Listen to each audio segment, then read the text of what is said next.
Salut, c'est Draven. Alors, quand j'ai été invité à me questionner sur un truc dont je ne me lasserai jamais, c'est marrant. Le premier truc que je me suis dit d'office, vraiment sans réfléchir, c'est que il s'agirait forcément d'un produit culturel. C'est-à-dire, tout de suite, mon esprit s'est mis à chercher du côté, je sais pas, d'un film, d'une série, d'une chanson, d'office, hein, sans me poser de questions, c'est ça.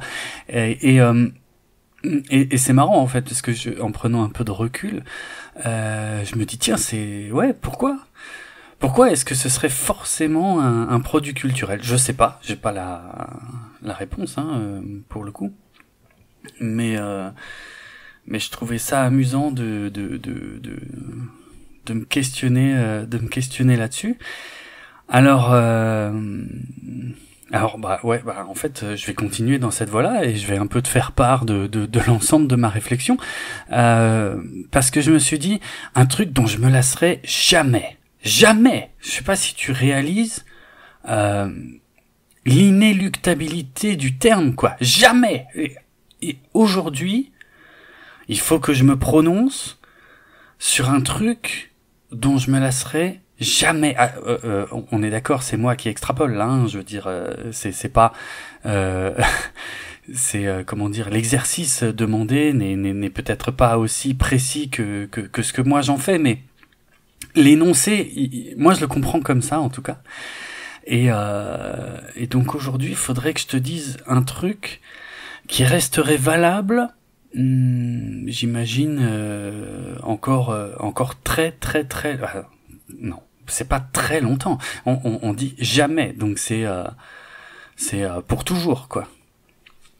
C'est chaud, mais c'est marrant parce que je me suis déjà posé des questions de ce genre, justement sur des groupes, après ça peut être aussi sur des artistes de cinéma, de ce que tu veux, bref.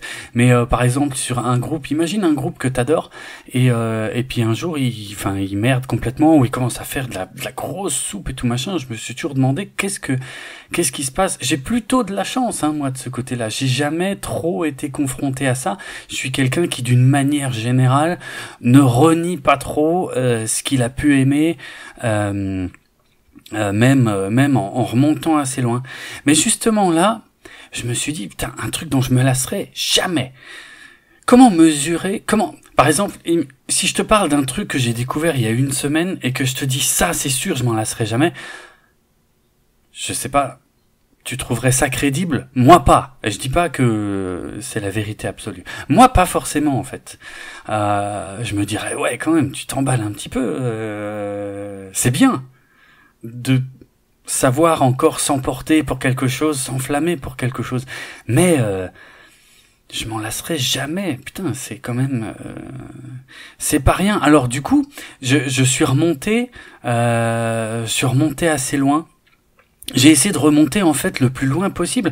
Qu'est-ce qu'il pourrait y avoir comme produit culturel que je connais depuis suffisamment longtemps et que je continue d'apprécier quasiment comme au premier jour, qui me permettrait d'affirmer que je m'en lasserai jamais. C'est donc là forcément je suis remonté jusqu'à l'enfance en fait et alors là c'est pareil, je vais pas forcément savoir t'expliquer pourquoi, mais j'ai pensé au générique du dessin animé Albator 84. Ça me semble suffisamment lointain. Alors attention, on parle du générique japonais, le générique original qui s'appelle Oretachi no Furane. Et d'ailleurs, tu vas me dire, tu te fous un petit peu de notre gueule parce que à l'époque, en 84, à la première diffusion française, c'était évidemment pas le générique japonais qui était diffusé. Et je suis bien d'accord, t'as raison. Et pourtant, en fait, il y a une version instrumentale de ce générique qu'on pouvait entendre dans les épisodes, en fait.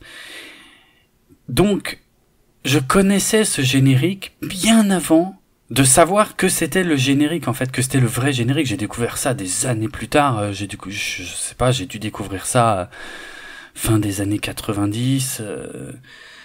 ouais, début 2000 probablement, quand tout ça a commencé à sortir en vidéo.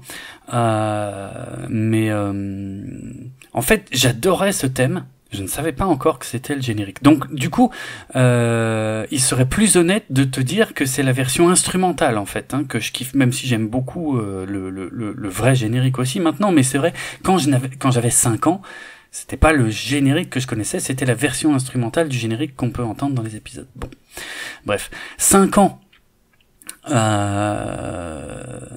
Bah putain, c'était il y a longtemps, 5 ans. J'avais 5 ans, j'aimais bien ce truc-là.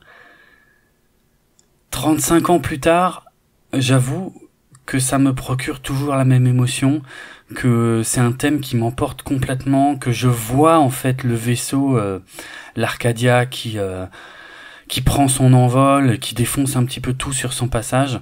Ça fait 35 ans, effectivement, que je ressens la même émotion, que je peux écouter ce truc en boucle, d'ailleurs, sans le moindre problème. Donc, est-ce que ça répond à la définition d'un truc dont je ne me lasserai jamais ? Probablement, j'ai envie de dire. En tout cas, c'est la réponse la plus proche que je puisse faire. Mais encore une fois, c'est moi, en fait, qui me suis imposé tout ça, qui me suis imposé par exemple le fait que ce soit forcément un produit culturel, qui me suis imposé le fait que ça devait forcément être quelque chose que je kiffais déjà depuis tout gamin, en tout cas depuis le plus longtemps possible, pour pouvoir affirmer que je ne m'en lasserai jamais. Et en tout cas voilà la réponse la plus évidente que je puisse faire ici. Ouais, le générique japonais d'Albator 84 en version instrumentale. Voilà. Ça, c'est un truc dont je suis presque sûr, tu noteras la prudence, presque sûr que je puisse affirmer que je ne m'en lasserai jamais.